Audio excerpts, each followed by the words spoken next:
Hello guys! Welcome to my channel. Yung hindi pa nakakapag-subscribe, subscribe na and then click the notification bell. Ayan guys, may nasagap akong balita.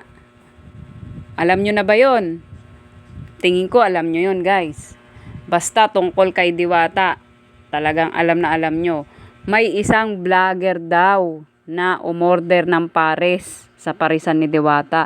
Tapos, inantay na dapuan na maraming langaw. Ay, tama ba yun? Naku po, guys.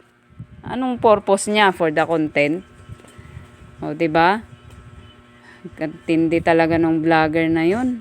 Buti na lang may isang customer na nakakita at sabay sinabi doon na ganun ang ginawa ng vlogger na yun. Buti na lang. Talaga meron talaga mga taong ganun na gumagawa ng para ikababagsak mo. Pero ako sa'yo, aking kabayang Diwata, kababayan, hayaan mo na lang sila, gawin mo na lang yung karir mo, focus ka na lang sa karir mo. Pagpatuloy mo lang ang iyong pangarap sa buhay.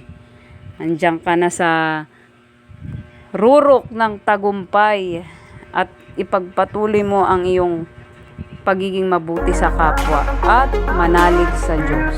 So, yun lang guys. See you next vlog.